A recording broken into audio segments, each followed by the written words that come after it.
I think I was like 5, and it was $1. And they would give it to me in coins, and my dad would sit me down and he would say, "You have $1."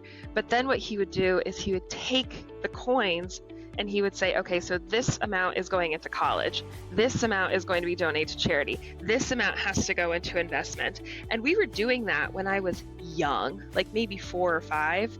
And then after all of that, my brain goes, "So I don't have $1. I have 25 cents. You just took away 75 cents.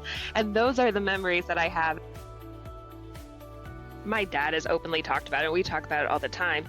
He pushed way too hard, too fast. I understand why as an adult. Money is really important, and he wanted to set me up for success. Everything he did, everything both of them did, was just out of pure love and unconditional love, and every child wants that in their parents. As a 4, 5, 6, 7, 8-year-old all the way up to teenager, I was like, oh my God, we're talking about this again? Like, can't we be done? Not VTSAX again. And again, you have to remember, I don't realize that this is not common knowledge. So my brain is like, why do we have to talk about this again? Because I'm thinking everybody knows this. He was sitting and just listening to my dance teacher talk about what she was going to teach that day. And then all of a sudden he sees me enter the classroom, puts his hand down, and he looks up. Aww. He started coming to me all the time to dance with me. And I finally said to him, I said, look, I'm teaching, I'm a teacher. I need to dance with the other students too. We're going to have to call him Twinkle-toes. Yeah, right. Welcome to Catching Up to Fi, a podcast on mindset, money, and life for late starters of any age on their journey to financial independence. I'm Bill, and I'm a late starter. I'm Jackie, and I'm also a late starter, and we're your host. We're here to help you on your journey to financial independence, no matter where you're starting. We're going to talk to experts, other late starters, and explore topics related to our mission. Join us as we catch up to Fi together. Hello and welcome back to Catching Up to Fi. I'm Bill Yount with my co-host Jackie Cummins-Koski, and I am surrounded by estrogen today. There are women in the house, and you're going to love who our guests are today. Jackie, are you excited to be going to Bali in the next few days? I am. I'm going to be there for a month hanging out with Amy and 50 other Fi friends. So it's going to be great. I'm not the traveler like you are. You're going to be headed to Africa. But for me, I don't travel overseas that much. So I'm looking to do more of it. And this month in Bali, I think is going to be just a trick. I know you're excited. You're going to come home and all of a sudden you'll be a grandmother. So there's a lot coming up for you, Jackie. I'm so excited for you. I'm turning 60. You're turning into a grandma. We're both flying the coop and going international, but the podcast will go on. And today I want to introduce these two special women that have joined us today. Yeah, so today's episode is something truly special, and it has never happened before. So for the first time ever, we're joined by two remarkable women who have lived alongside one of the most influential voices in the Fi community, J.L. Collins. You know him as the godfather of Fi and author of the book, The Simple Path to Wealth, and the revised version. So it has sold over 1 million copies. And if you hadn't gotten your copy yet, the updated version is out there. But this time, it's not JL behind the mic. It's his wife, Jane Collins, and his daughter, Jessica Collins. That's right. This is their first ever joint podcast. So we're pulling back the curtain to hear their perspective on things and how it has been living alongside the great J.L. Collins. So what was it like living with someone so passionate about financial independence?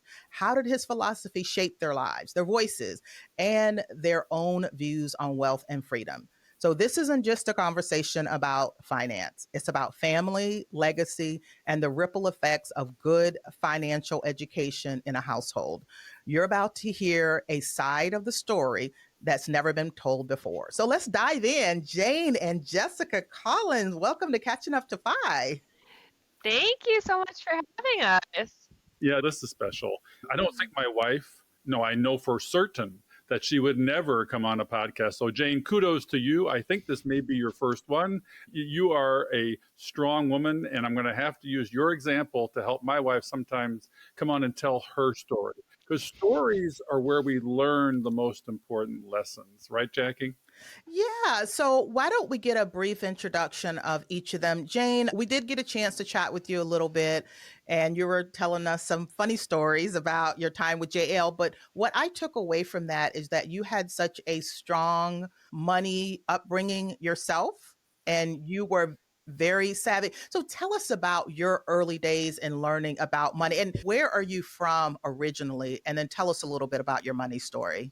Okay, first of all, I was born in Zanzibar, which is the little island off the east coast of Africa.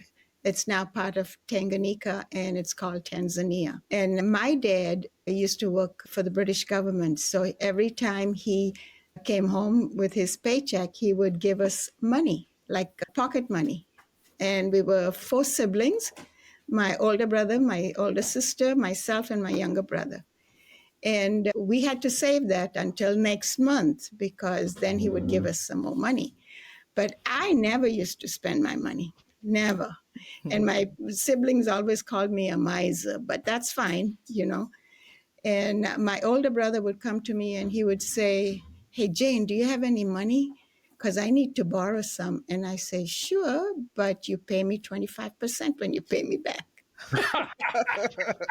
And he always did. So that worked out fine. So I always knew about money. I started about money at a very young age. And when I came to the United States, by then I knew I had an account in England because my dad, working for the British government for many, many years, we had accounts in England.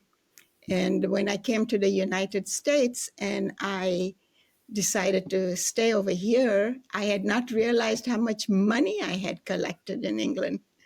So that was really exciting. I was already in my late teens when I came to the United States and was surprised to see how much money I had in my account. It sounds like you were a natural saver and you were a loan shark. You learned how to be a loan shark early in life, and your money was making money when you were a teenager. What do you think caused that? Was that an epigenetic parental influence? Do you think it was just genetic and in your bones? Why do you think that you were so frugal and fluent with money?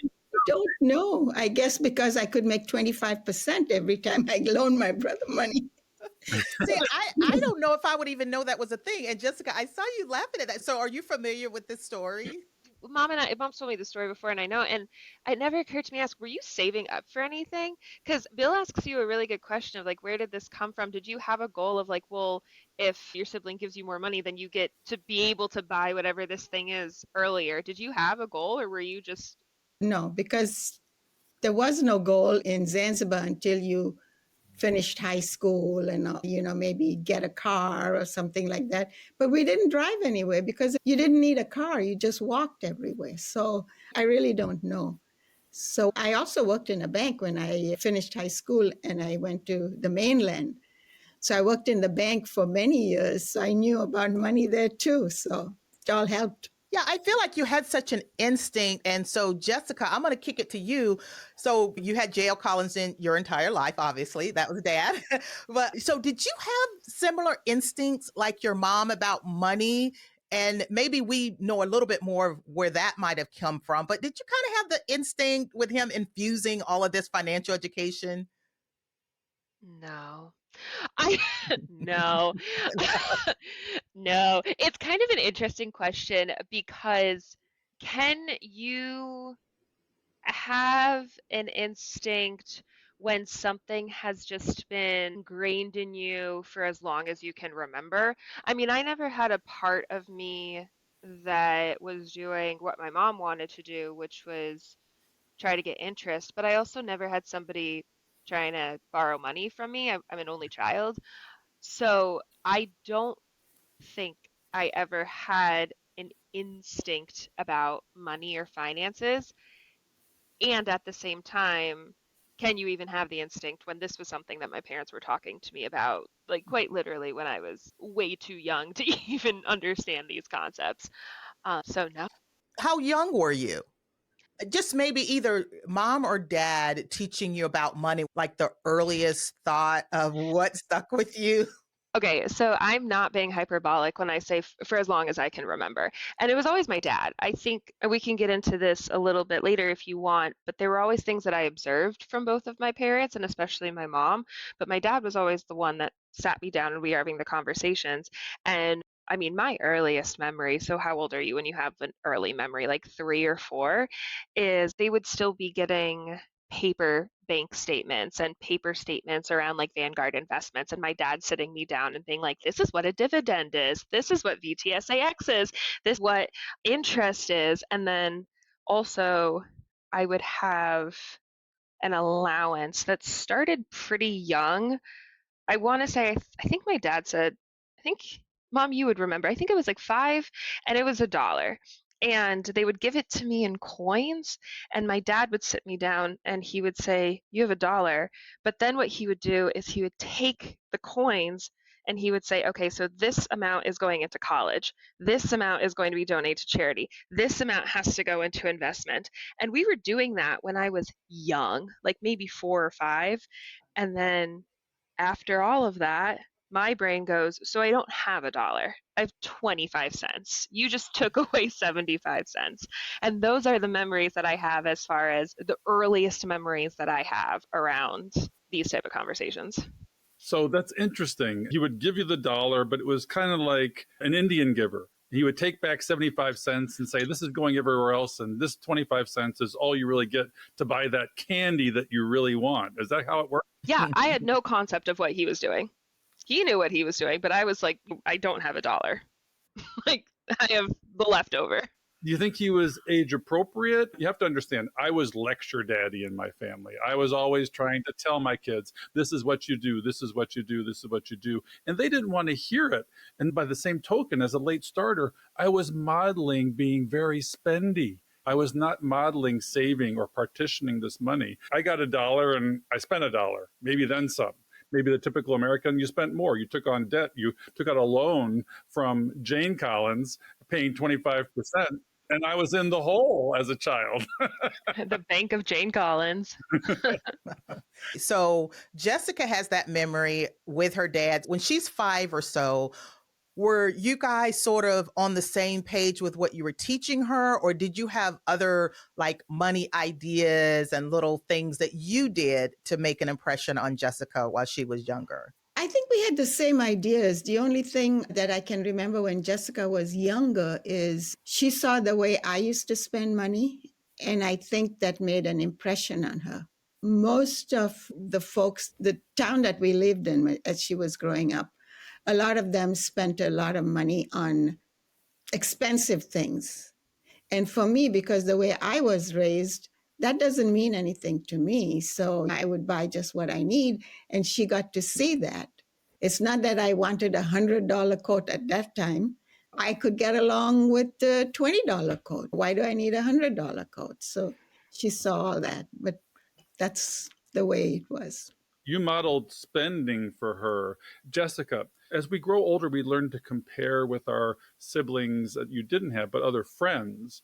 Did you feel in a way that your family was different? That they were acting differently with money, spending money differently? And did it leave you feeling deprived in any way if you lived differently than your friends and spent less or bought different clothes? I mean, did you know that you were different, or did you not recognize this at all? That's an interesting question. And it's interesting because, so the answer is no. I never felt deprived. I never felt that we were different. I think on a subconscious level, I always knew that my parents, that we were fine with one car. They weren't always buying new fancy cars or new designer clothes or anything like that. I didn't care about that. So I don't really think that was something that weighed heavy on me. And I don't think any of my peers noticed. I don't think any of my peers really cared. But your question's really interesting, Bill, because the moment that I have, which came later in life, but where all of this kind of started to click for me, and my aha moment, if you will, was when I realized that oh, I was actually different than everyone else. And that took me a really long time because I just assumed that everybody was going through the same experience that I was, right? Like I didn't care about cars or any of that stuff. So you don't have a concept. Like I don't have a concept that their parents are always buying new cars or that they're buying fancy new stuff, right? It's just you kind of assume that the world works the same way that your world works when you're young and a child. And it wasn't until I was older and finishing college that I was having some of these, I guess, more financially focused conversations with my friends. And I'm hearing how they think about finances and how they think about planning and getting out of debt and stuff like that. That was actually the moment that I was, oh, like I'm different. Like my thought process, the way my parents taught me about money is significantly different. But I never thought that growing up. When you were growing up, middle class, did you think you were upper class and wealthy? Like through a kid's eyes, how did you see where your family fell? I think I thought we were definitely upper middle class because I was never deprived. And I think the thing that was really interesting about what my parents did to model for me behaviors around money. So, what my mom's talking about, right? Like, hey, you don't need to spend a lot of money on a pair of jeans. Like, a pair of jeans is a pair of jeans. We can find ones that you like that aren't $700 or however much a pair of jeans costs. But what was really interesting is that they were really willing to spend money on experience. So my mom, at this point, you all know her backstory. She's got family that lives in Canada, that lives in England. Some people still live in Zanzibar. Some people live on the mainland. Some people live in India. And there was never a question about, oh, we're going to go visit family, right? We're going to go see people. We're going to go hop on a plane and go see people that we care about or people that we haven't seen. If there's an experience that you want to do, we did a lot of road trips growing up. So a lot of things that obviously cost money, but never felt like I was being deprived because we were doing something and we were spending time as a family. And I was being shown that maybe the material stuff isn't what we care about, but an experience that's going to be a memory and something that you can learn off of, that's something that we can spend our money on. And that's something that's worth the exchange of getting rid of your money in exchange for like the memory and stuff. Yeah. So, Jane, how does it make you feel hearing her say that? I'm getting a warm heart hearing that because as parents, right, we have our own perspective and how we hope that things landed with our kids. But to hear them say it, of course, as an adult, so we all have adult children, me, you, Bill, we all have adult children. You've probably heard this. She's in her 30s now. You've probably heard it before. So how did it make you feel when you're finally getting the dividends of the work that you and Jill put in? Feel like I'm on cloud nine. I Aww. feel good. I feel good that we were able to do this for her and she appreciates it.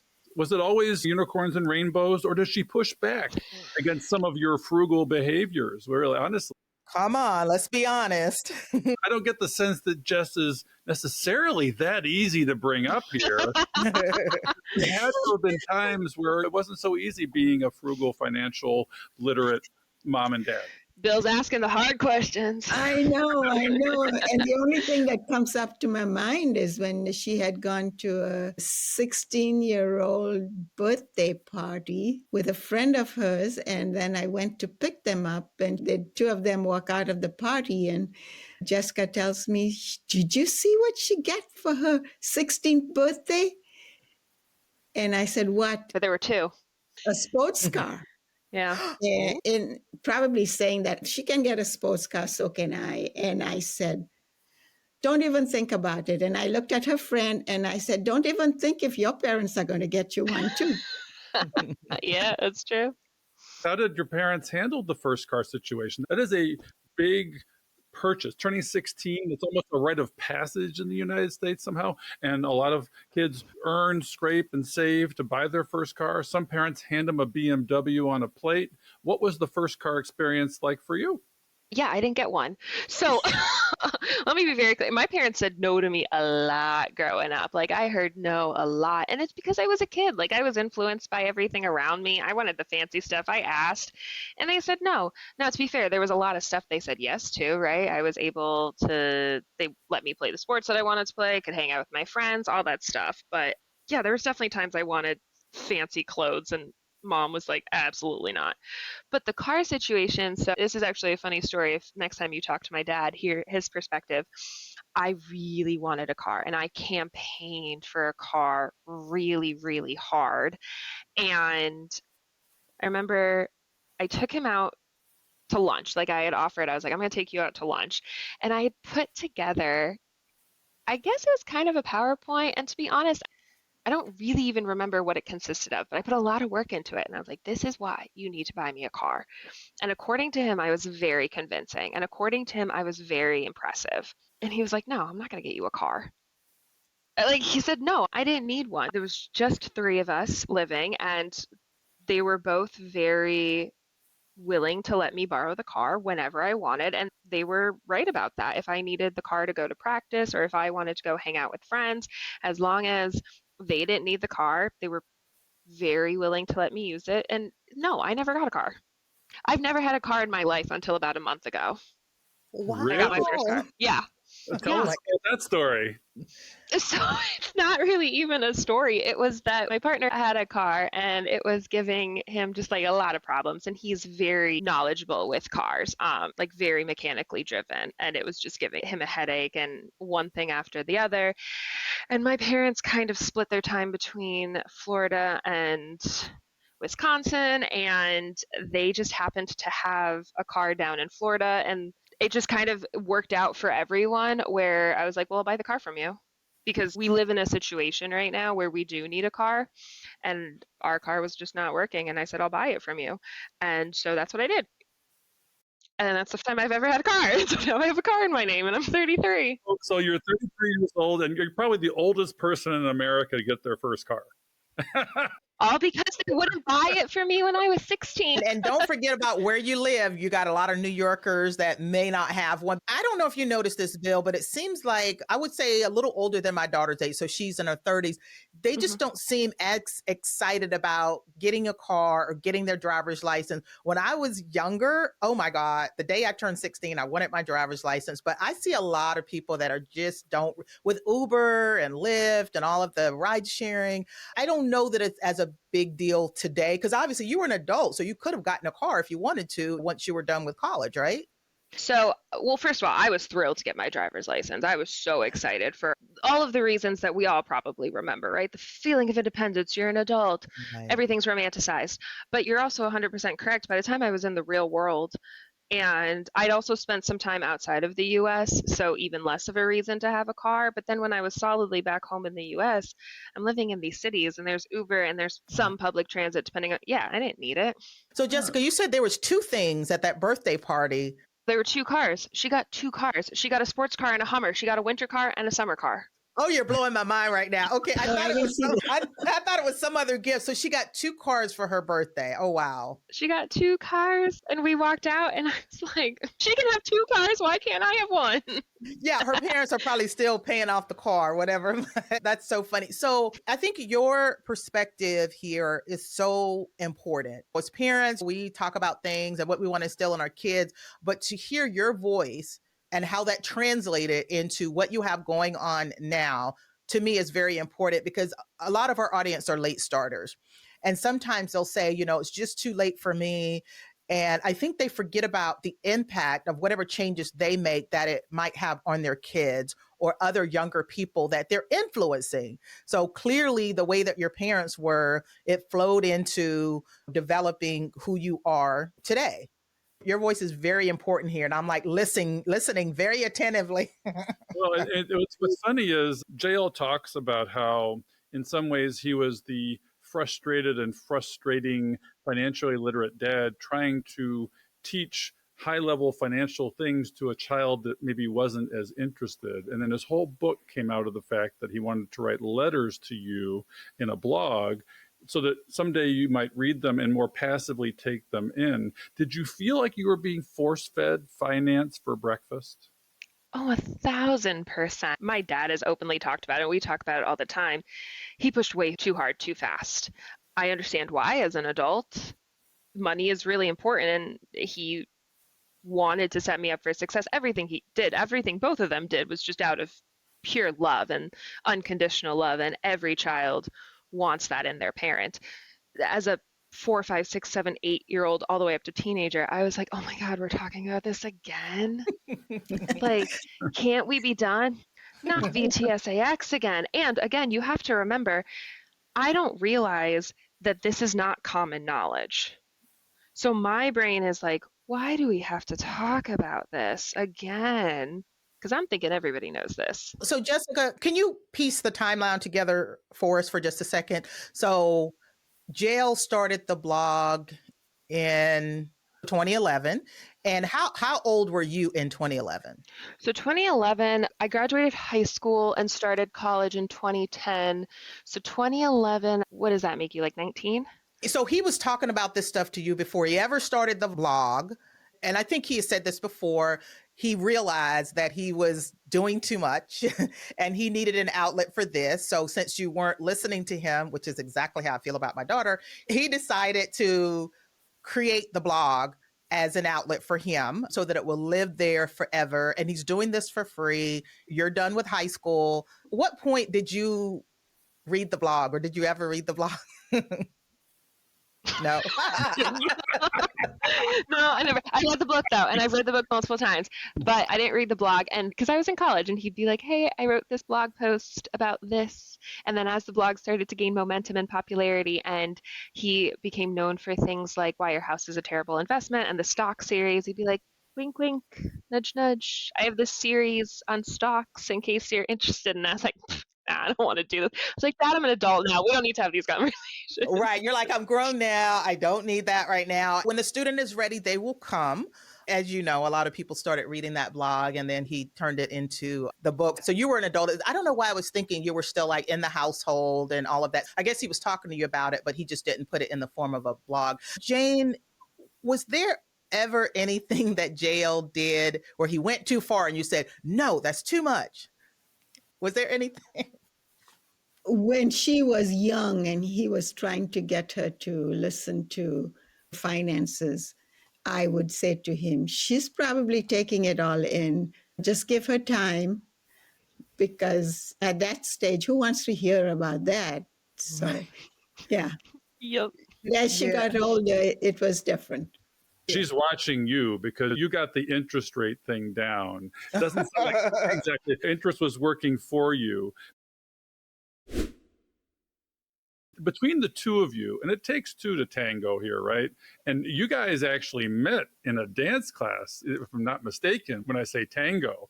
We can't talk about money all the time. We got to hear about how somebody from Zanzibar meets J.L. Collins and creates a life that turns into the simple path to wealth that bears fruit in the form of Jessica, that is the next generation of the even simpler path to wealth.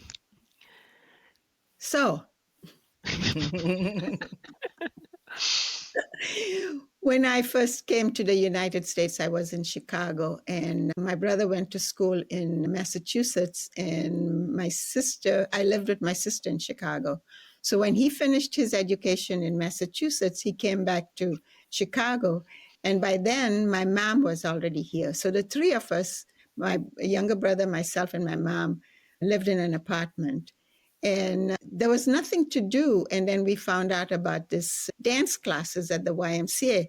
So my brother and myself decided to take dance classes. And we ended up doing exhibition ballroom dancing at the plazas in Chicago, at the library, at YMCA annual dances, things like that. So my dance teacher was still teaching ballroom dancing at the YMCA. And I used to go to help her teach dance classes. And there was one year that the classes started in January. And the first class I didn't attend, where I was supposed to be teaching. And Jim was at that class. And he often says to me that he went to the class because he didn't know that skill. He didn't have that dancing skill. So he took that class. And he didn't have anything to do on a Friday night. So he says he goes into the classroom and everybody there was much older than him. But he figured he'd just stay and learn the dance steps. At least he would know something about dancing. And then he says at the next class, the next week, he was sitting and just listening to my dance teacher talk about what she was going to teach that day. And then all of a sudden he sees me enter the classroom, puts his hand down, and he looks up. Aw. He started coming to me all the time to dance with me. And I finally said to him, I said, look, I'm teaching, I'm a teacher. I need to dance with the other students too. We're going to have to call him Twinkle-toes. Yeah, right.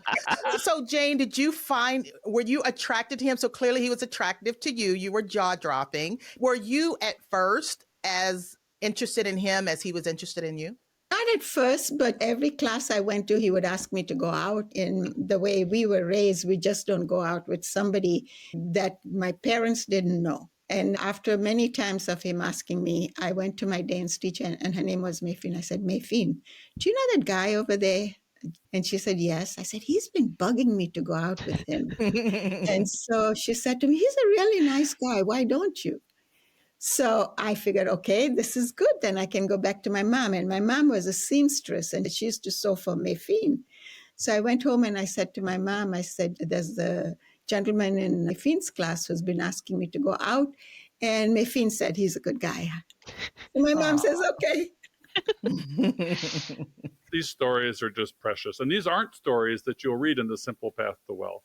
Right. And it's by trying something new, it's by putting yourself out there, start a podcast, go to a dance lesson, that your life can change. And then the rest is history. And did you ever think in meeting JL at that time, it sounds like your financial habits were also in tune, but did you ever think that that journey would lead you on to be the illustrious spouse of the infamous J.L. Collins? And how do you deal with the fame of the position? Just being me. Just being me. I was about to say, so Jane, so what's your thing? Because you've got some great talents and you had a career. So you were clearly a dance teacher. That was one of your skills and talents. What other cool things did you have? Because I think you've done a lot of cool things in your own right. You're talking about job-wise or experiences? A little bit of both. Like job-wise, what was your career like? Did you continue being a dance teacher, or did you have another career that you were doing before, I guess, Jess came along, or while you were a mom?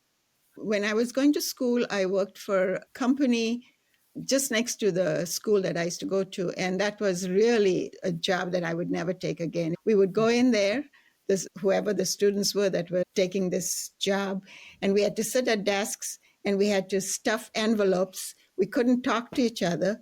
And I remember we used to lick the envelopes shut. And so that didn't last too long. And then I got a job with American Bakeries. I don't know if it was headquartered in Chicago. And I used to work in the payroll department. And then from there, I went to work for a hospital in the evenings. And I used to work as the receptionist or cashier, both at the same time. And then before I got married, I used to work for American Bakeries. And I used to go to DePaul University. And the American Bakeries was paying for me to go to DePaul University. I thought that was great. But then I got married and we moved to Ohio. So I got all my credits transferred to the university in Ohio. But I got a job with a law firm, Jones Day, Revis and Pogue. I don't know if you remember that. Yeah, I'm very familiar with Jones Day. They're one of the largest law firms. And I forgot that you guys did spend time in Ohio. I'm in Ohio now. I live in Dayton, so Southwest Ohio. So that is cool. So now you're working with Jones Day. This is like the largest law firm. They got hundreds of lawyers there, but I'm very familiar with them. The company I used to work for, we worked with attorneys and law firms, and that's the only way I know the name. And then I worked with them for about 8 or 9 years. I don't remember. And then Jessica came along. But then I stayed home. No, I carried on working and I used to go to night school. And then I decided, well, maybe I should stay home because she was, I think, getting close to being a year. So I figured I'd stay home and enjoy her. But I did part-time after that. It was Invacare in Ohio.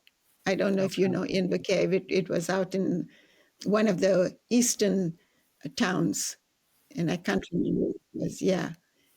JL got a job in New Hampshire, and so we moved to New Hampshire. And then in New Hampshire, I got a job at the school that Jessica used to go to as a librarian. And that was it. That was my last job. That's where the blog name came from, JL Collins NH, because you ended up in New Hampshire. Gotcha. Now, you guys lived a bit of an alternative lifestyle, and the fact that JL, much like Jillian Johnsrud talks about, took a lot of mini retirements. He wasn't always at the office. I mean, he was in media, financial media and marketing, I think. But there were times where he was at home for years. Jessica, how did you experience that, sort of this mini retirement approach to life where your dad was actually at home more than, say, the typical dad that's off at work most of the time? How did I experience? Again, it felt normal because everything feels normal when it's your life and you just don't know. I think the other thing is when my dad was working, he was working. Like he would travel a lot and there'd be a lot of like late hours and things like that. I actually have more memories of him working and traveling, being around, having a job, having kind of a more traditional 9 to 5 than I do of him not. The only experience that I remember of him not working was, I want to say this had to be like 2002, maybe. Mom, maybe you remember the year when you hear the story. He would definitely remember. But I was young. I was probably 8 or 9, and I knew he didn't have a job because he was just home, but I didn't really know what that meant because I was too young. And then we were watching TV, and that's right after 9/11, and we were seeing these not commercials, we were seeing these news programs of all of these people just waiting outside in front of like food kitchens and everybody telling these really sad stories.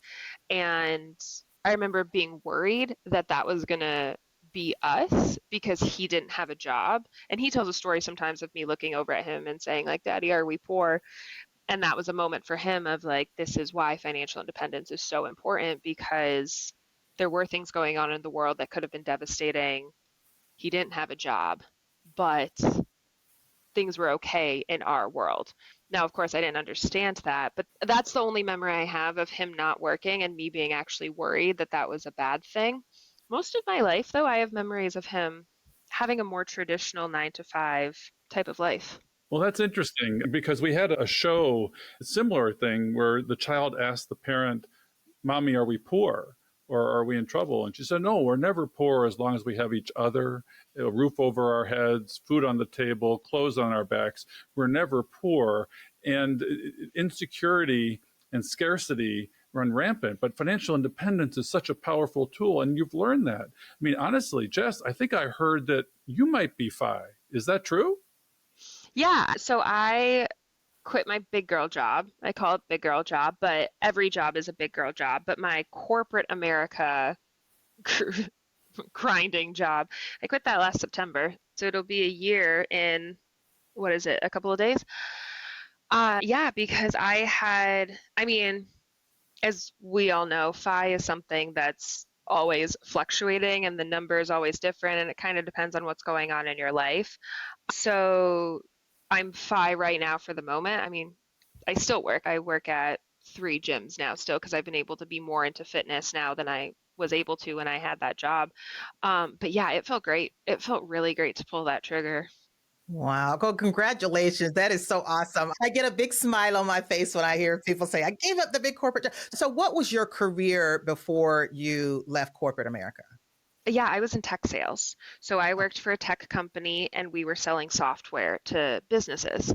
And I was the person doing the sales and I did all of the different sales stuff. I started off being the one that was making the cold calls and setting up the appointments. And then I was the one that was dealing with current clients. So basically trying to get them to buy more from us and also making sure they didn't leave us. And then I was also the person that was dealing with new sales. Oh, that was very similar what I did. It was working with law firms and stuff like that. But I worked with existing clients. We were supposed to sell them more, like you said. So what was your degree in? And I'm curious how your parents handled college. Like, did they cover college for you? Were you a little bit on your own? Yep. So my degree was in international relations and French. So I had a dual degree there. And our agreement when I went off to college was that they would pay for everything I needed. I'd pay for everything I wanted. So I went to University of Rhode Island. I got a scholarship, which covered, I want to say my scholarship covered like 50% of everything. And so then they covered the rest. So a good example of need versus want is thinking about food. You need food. So they would pay for a meal plan, but what URI had at the time is they had tiered meal plans.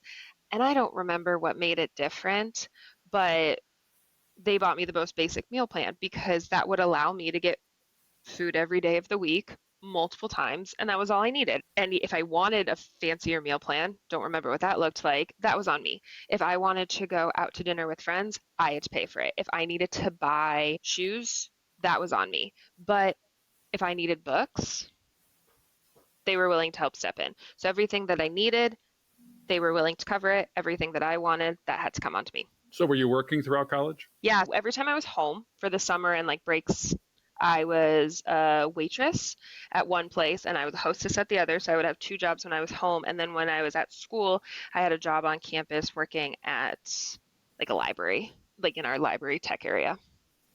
So that's great. You had skin in the game. You took ownership of your wants and they had the needs. I think that's a great way to partition it. That's actually where we actually start to get it wrong potentially as late starters, where we don't distinguish between needs and wants. We don't pass the marshmallow test. And you have to come back to that. That's the roots, I think, of good financial habits and behavior. So you exit college and now all of a sudden there's no more, say, overriding roof. You are responsible for your adult life. Did you know what to do with money at that point? Or did you say, oh no, I should have listened. I better go ask mom and dad, what do I do with my first paycheck? Or did you know already?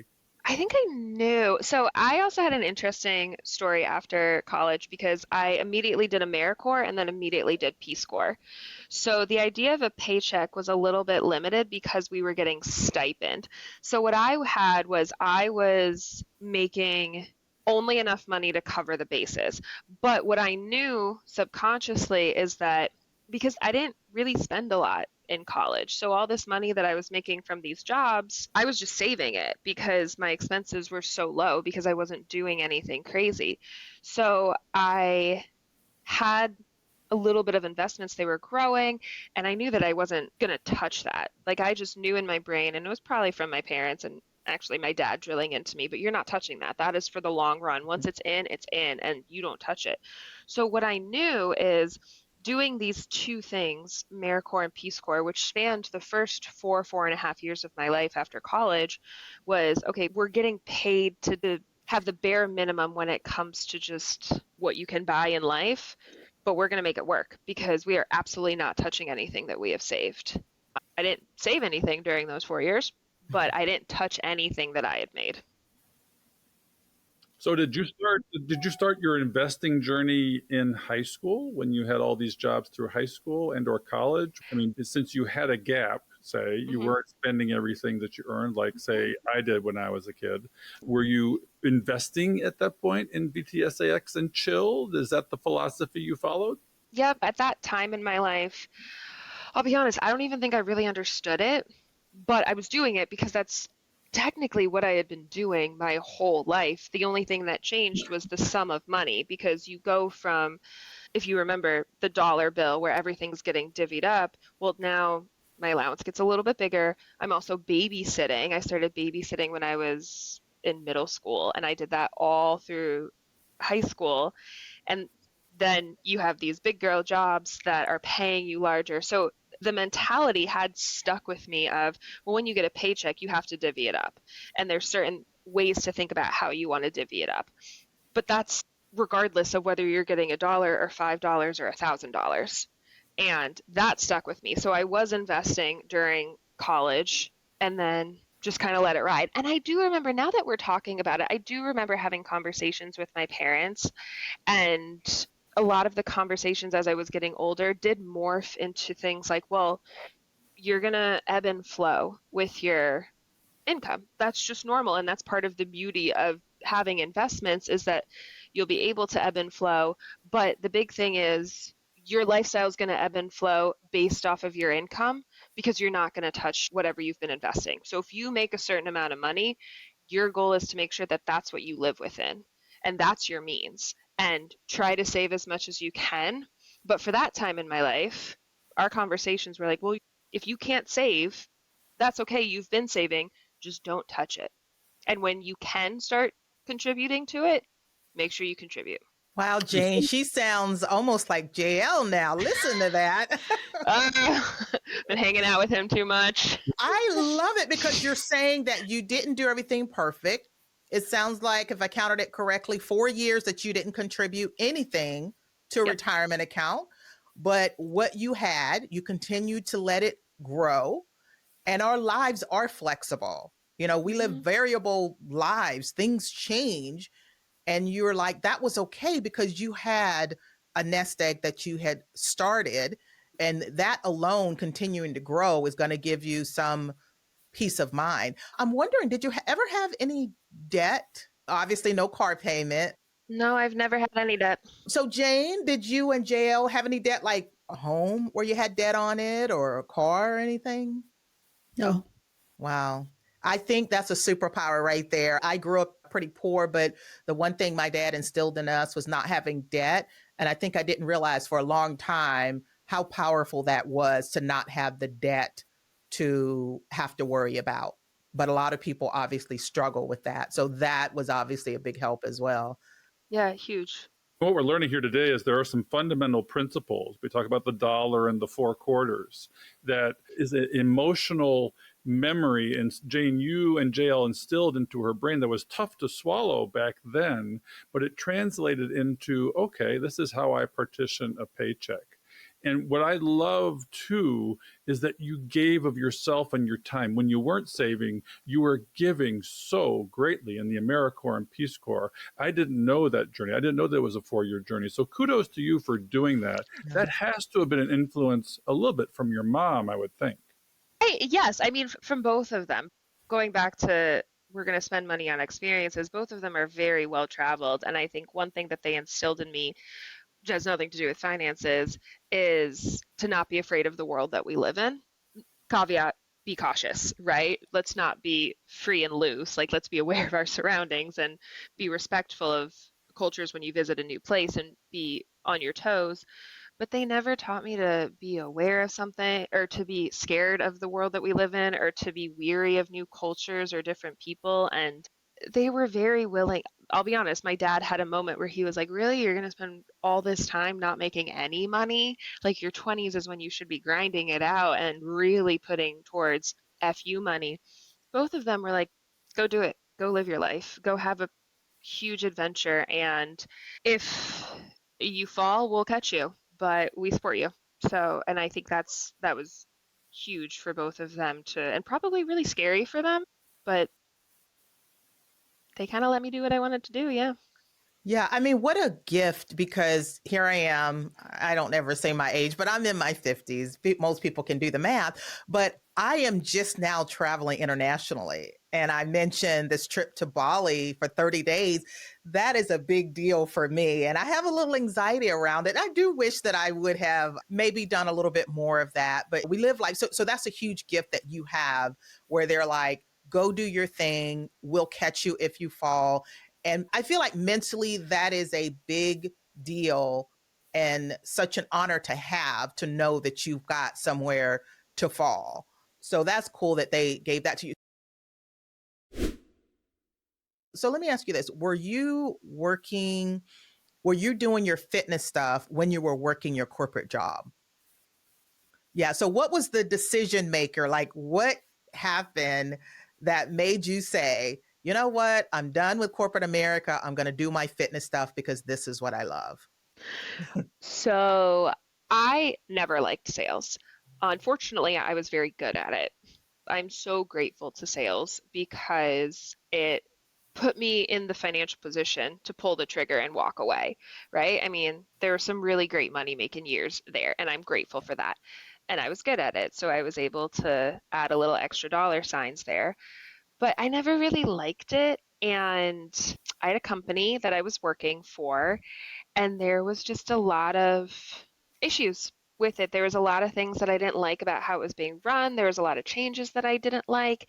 And I remember having lots of conversations with people in my life, but specifically my parents. And the idea was always, well, you could get another job, and you're always talking to recruiters, and recruiters are reaching out to you. And I had kind of my hands in different places, having conversations of where's a possibility? Where could I go next? Who have I worked with before that's somewhere else? Let me keep all of these doors open, because I knew I wanted to leave the company.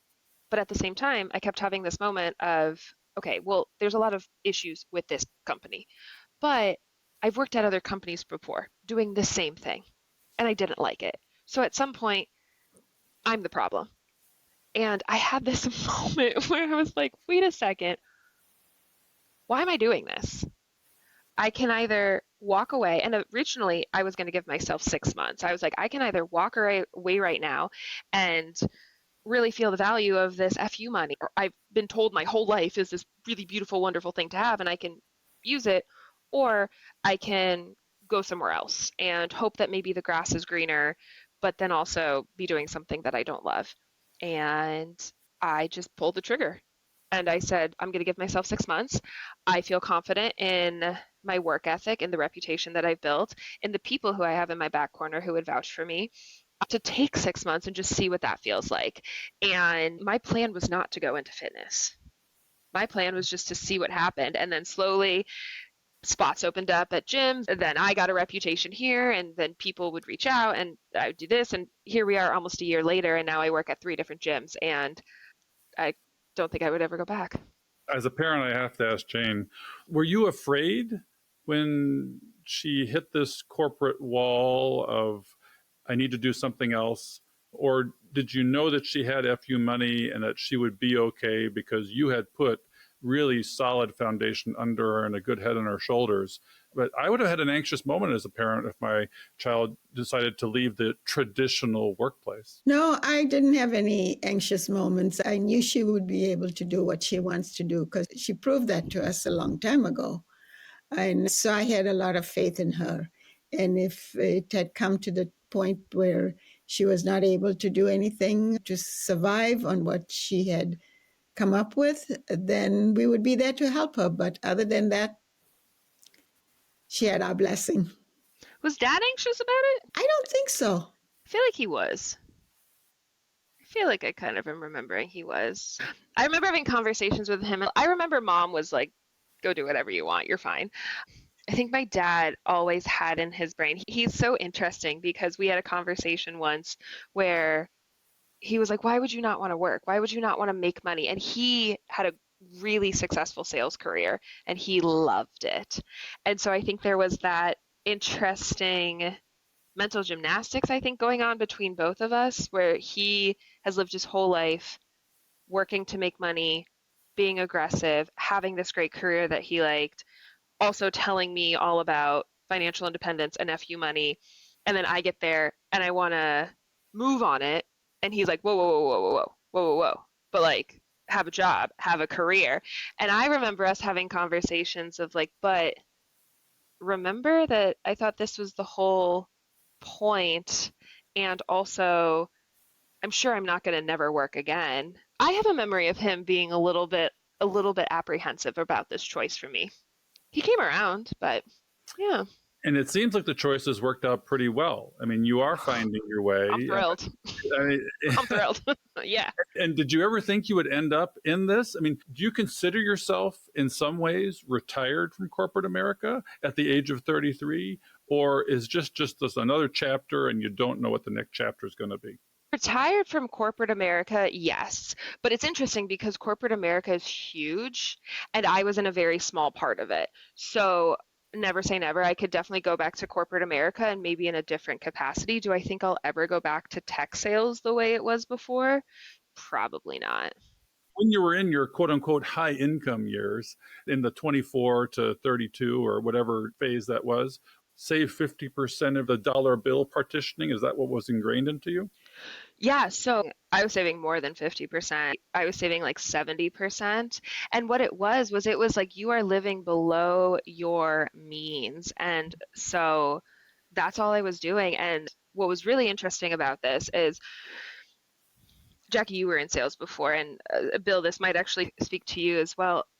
When you're first starting out, your salary is pretty meager, right? So you're figuring out like, how do I make things work? And I'm talking after Peace Corps life when I actually had a salary and not just a stipend. So I figured out how to make that work. But then what ended up happening, and this is where we're talking about that shift and that aha moment of, I see now why my parents were so hard on me growing up about all of this financial stuff and this financial literacy, because as my income grew, I never felt pressure to inflate my lifestyle. There was a couple of things that I went from having a roommate to wanting to live by myself, which I think is totally fine.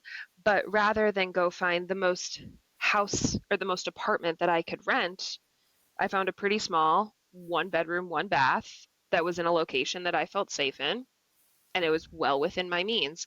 I didn't go out and buy a car. I was living at Denver at that point. I was fine using the public transit that was there. And I think there were those little things where I kept seeing my peers having those same incremental increases in their paycheck, and their lives were inflating. And mine was saying, so it would go from, you're saving 50%. Well, now your lifestyle's saving the same, but your income's going up. So now we're saving 55 and 60% and 65 and 70%. And I was like, oh, this is what Dad was talking about. Okay, I got it. This makes sense. That's the key right there. I understand now. Yep. So Jessica, since you clearly have a passion for fitness, I was wondering if you could talk about that a little bit more. And Bill and I are both self-proclaimed. We could do a little bit better in the fitness department. So hit us with your best tips. We have to talk about goals first. Okay, there you go. I'm going to talk about goals first. What kind of classes do you teach? Like, is it weightlifting or is it yoga or? I do a little bit of everything. So I've had one-on-one clients before.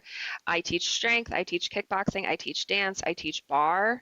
So a little bit of everything. When you say barre, so what's barre? So barre it's a little bit of a newer obsession, if you will. And it's that workout that is modeled after a ballet class. So you're still doing the same fundamental movements that you would, like think of a lunge, but you're holding it for a lot longer. You're using smaller weights and maybe your range of motion is smaller. So the idea of barre is working more muscle endurance versus if you think of a typical strength, you're thinking about muscular strength. It's a little bit more specialized, I guess. I hadn't heard of that one before, but I'm always trying new things. So I'm like, I got the expert up here. So let me see what I can take away. Yeah. The apple does not fall far from the tree, actually, because we came back to dance. And that's how JL and Jane met. You're teaching physical fitness and fiscal fitness are actually not too different, right? It takes, as you mentioned, goals. It takes developing healthy habits, and your parents gave you those healthy habits, and they apply to fitness as well as to finance. JL has been the godfather of Phi for a long time. And Jane, in some ways, is the surrogate godmother of Phi. Are you the daughter of Phi? Where do you see you fit into the next generation of this simple path to wealth? Or do you at all? Are you going to take on this mantle? Or is it something you really want to just live your own life by and let everybody else figure it out? Or do you think in some ways you might be a beacon of developing good fiscal habits for your generation? Yeah, I don't know how I fit into this on a fundamental level. I still don't have an interest in any of this stuff. Like, I still don't have an interest in finance. I do what my parents taught me, and I leave it alone. Like, I don't touch it. I don't look at it. I'm not somebody that has conversations with their friends about it. Between all of us, most of my friends don't even know who my dad is or what he's done. Like, they've met him, but they don't know this is part of it. I'm out. But this isn't the first time somebody has asked me that question, and it's always really fascinating to me when somebody says something like, you could be this person who takes on the next generation, or any advice or anything that you would offer, because I have nothing. Like, everything was just what came from my parents, and all I have is what was ingrained in me, and I have no idea how that would even look if I did decide that I wanted to have a part in this community for a new generation, because also things have changed, I think, a lot since I was young. Like, I think there's a new generation, and there's just so many new things that I wouldn't even know how to speak on it. So Jessica, how did he talk you into helping him on the revision of Simple Path to Wealth. He bragged about you and said that you were instrumental in getting this updated version. So based on what you just said, it sounds like you're like, but somehow he talked you into it and you ended up being an instrumental part of the reboot or the revision of Simple Path to Wealth. Yeah, so believe it or not, he didn't actually talk me into it. I wanted to do it, and I wanted to do it because for purely selfish reasons. I thought it would just be a really cool experience. I thought it would be a really cool, unique experience that I have no interest in writing a book, like none at all. But I thought that'd be really cool to work with a publisher and to work with this whole team, and why not have an experience? I'm probably never going to have this experience again, and maybe I could learn a thing or two. I actually really wanted to be involved. And I've now read The Simple Path to Wealth way more times than I ever thought I was going to in my entire life. But I just thought it'd be a really cool experience to learn how the publishing world works and how do you actually edit a book and how do you work with a team and who thinks about things like marketing and book sales. Yeah. Let me ask you both sort of the same question here to sort of close. There is a movement here. There is a financial independence movement, a freedom movement that we live in, but there's a lot of people that don't live in it. I see JL as making a huge difference in this, helping people reach financial literacy earlier in life. Jane, have you experienced the difference he's made in people's lives on a personal level with his work? Yes, he gets a lot of appreciation. You can see it on his blog when they comment about whatever he has written and how it has helped people. And so many of them read his first book and now they're giving it as gifts to the rest of the family and the rest of the people that they know. So yes, it has, I can see that it has made a big difference to people around. Jess, how do you feel about it? I mean, you make a difference in the people you're training in the gym's lives. I'm sure your friends come to you with questions and you might see things that are going awry in our consumption society and you can make in your local community a difference. What kind of difference have you seen the impact of the Simple Path to Wealth?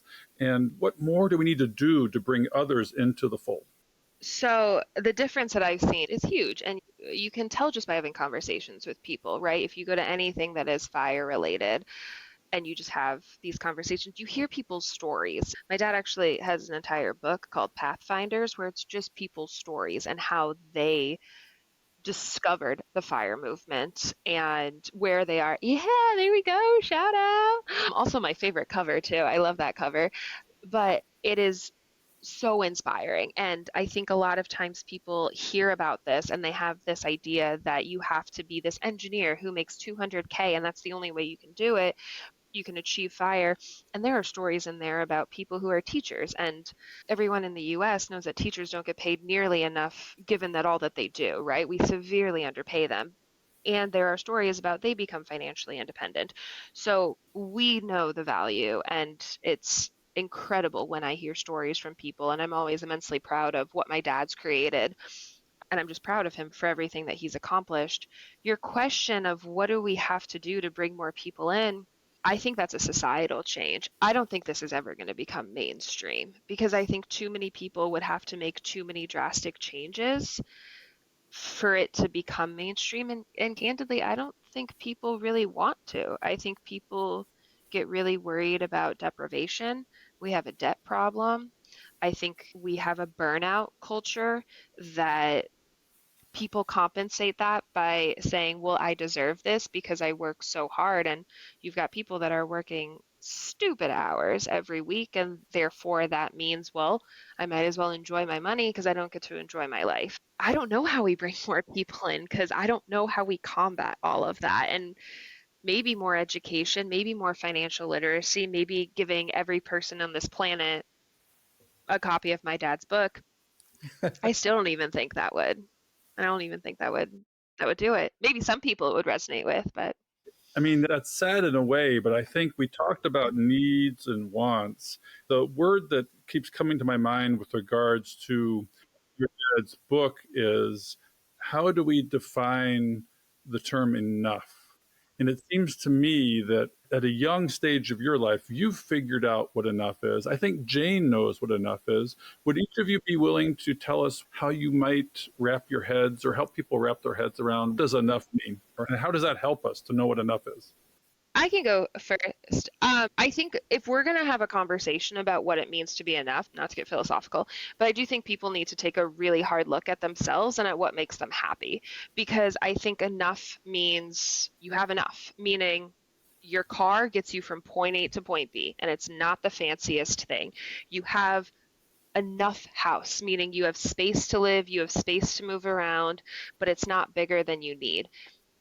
But I think it's also being willing to look at yourself and being like, okay, but where else in my life am I missing something? Do I feel like I have enough relationships that are meaningful? Do I feel like I have enough things that make me happy and give me satisfaction?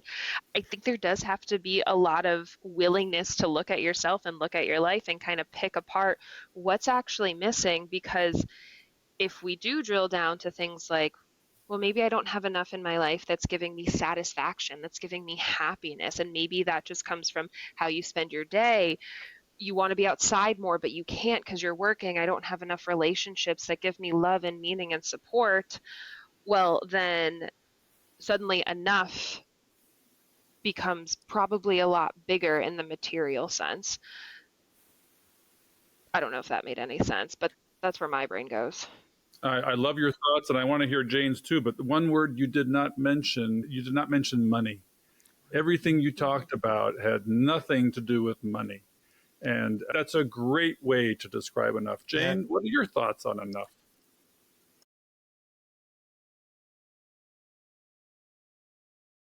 Enough is for me to see the world, meet more people, to have a good relationship with everybody that I meet, to meet new friends like the two of you, Jackie and Bill. That's good. That's mostly what is enough for me. I am not young, so the few years that I still have to live, that's how I would like to live, being true to myself and just having a good life, what's left of it. Beautiful. And one thing that came to mind, because you guys live on the coast of Lake Michigan in the good weather months in a place called Cabana, and JL and you, I believe, will post pictures of the view out your windows over the lake in all different versions of weather and peace and calm and winter storms. And to me, those pictures honestly symbolize enough sometimes. Sun rose that day and it looks this different, this beautiful as we look out our window. So for me, I look at those pictures as, okay, today that's enough. A couple of days ago, there was a double rainbow. Have you all ever seen a double rainbow? I have It was amazing. Oh my amazing. gosh. It was beautiful. One of my bucket list items, I may be going to South Africa soon, and Jackie may be going to Bali, but I hope to visit you guys and see that view outside of your window. That would be one of my bucket list trips. And we are honored to have spent the time with Jane and also Jessica.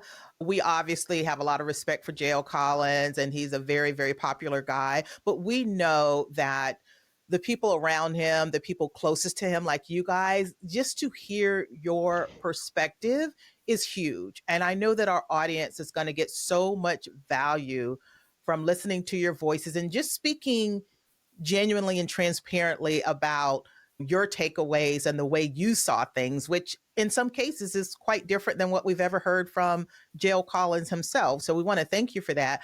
But to your spirit, Jane, of enough, charity flows over from that. When you have your enough, you want to give to charity, and you have two charities. So can you talk to us a little bit about first Save the Children and then about anelder.org and why those charities are important to you? Well, when I first looked at Save the Children, and coming from Africa, I had seen a lot of poverty with people who didn't have enough. And I really felt for that. So I looked up Save the Children, and they were worldwide. So that's why I decided to have them as one of the organizations that I would like to contribute to. And it's amazing. I had a kid from Brazil. I had a kid from India.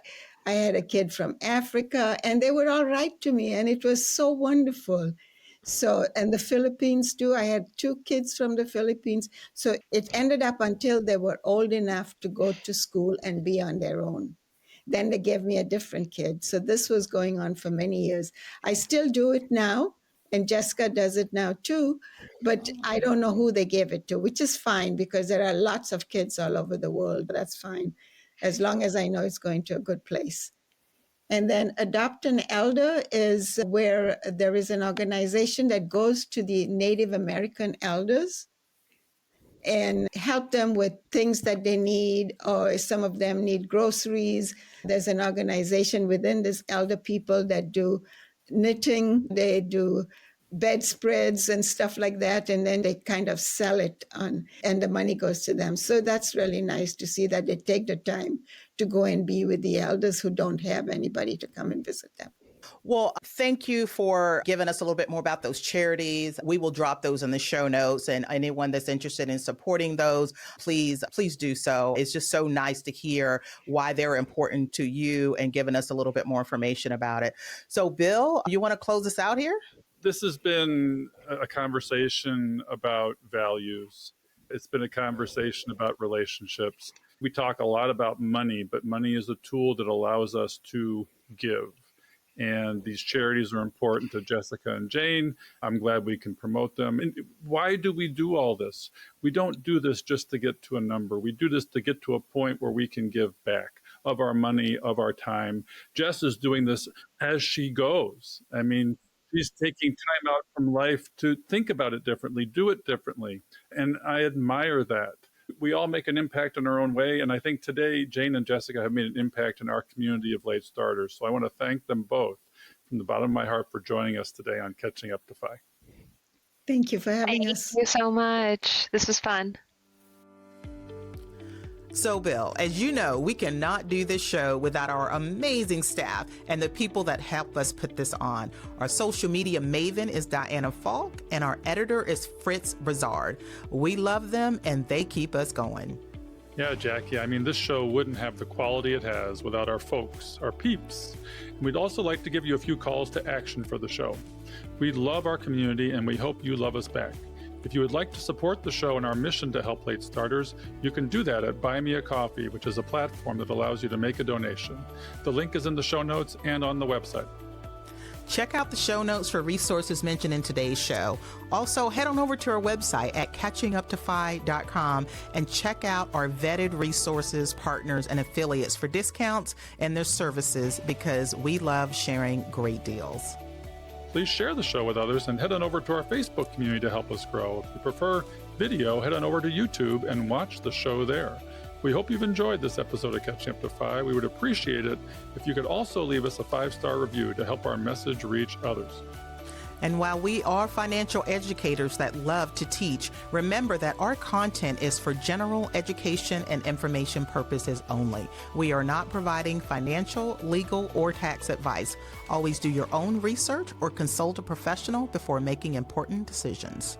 So, Jackie, we'll see our audience next time on Catching Up to Phi. Cheers.